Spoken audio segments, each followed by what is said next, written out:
Il est des édifices dont on ne sait pas grand-chose du passé. L'église de Saint-Nazaire est de cela.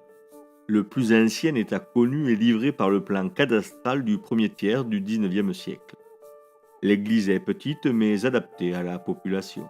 Elle est orientée, c'est-à-dire que le chevet est tourné vers l'Orient. Elle présente une abside circulaire. Elle ne semble pas avoir été dotée de plus de 2 travées. Peut-être ressemblait-elle à cela, avec son abside ronde. La construction du presbytère date du début du XIXe siècle.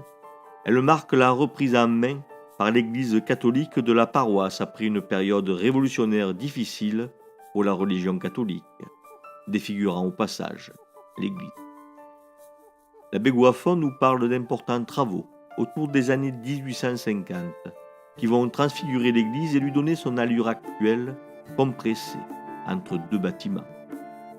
Alors qu'en 1825, le cimetière la contournait à l'Orient, dans un espace désormais rempli par une extension de l'église. Cet agrandissement a pour objet de faire autant que possible correspondre la superficie de l'église au nombre des fidèles.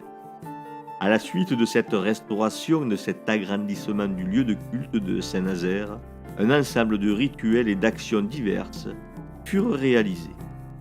Ainsi, la nomination du conseil d'administration de l'église, l'inventaire des objets mobiliers ou l'achat d'une cloche et sa bénédiction le 21 novembre 1859.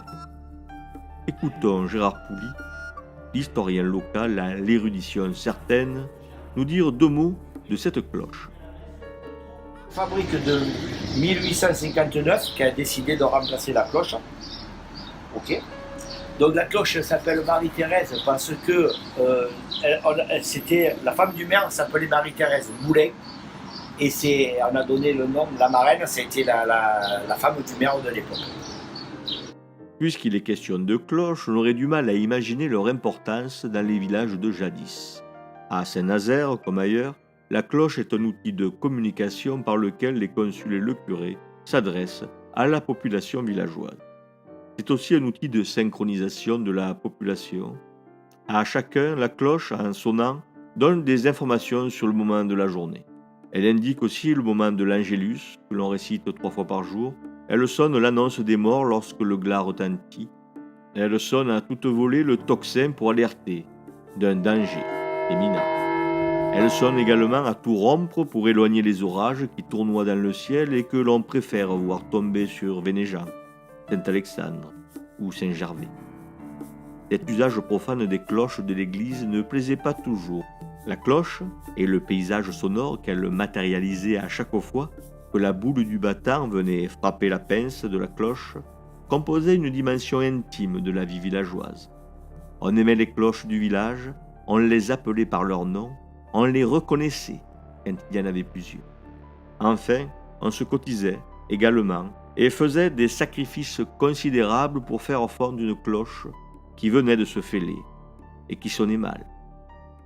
Il y avait une esthétique sonore des cloches, et au village, depuis l'enfance, depuis toujours, on était habitué à entendre leur timbre particulier, et au loin, on entendait celle des villages voisins que l'on n'aimait pas et dont on se moquait avec une mauvaise foi certaine.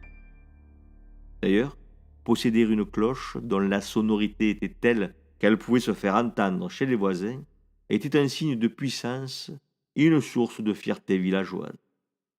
Sous la Révolution, pour fondre des canons, on réquisitionna un grand nombre d'entre elles, et notamment dans les villages qui en comptaient plusieurs. Parfois, on enterrait alors sa cloche pour la dissimuler aux autorités départementales, fer de lance de la Révolution en marche. Jadis, ces cloches sonnaient tout au long du jour. Aujourd'hui, elles sonnent les heures et nous rappellent continuellement qu'elles ont été au cœur de la vie des villages. N'a-t-on pas donné à l'esprit villageois le nom de campanilisme, de l'italien campanile, qui signifie clocher? Tout l'esprit du village est donc là-haut, dans cette cloche.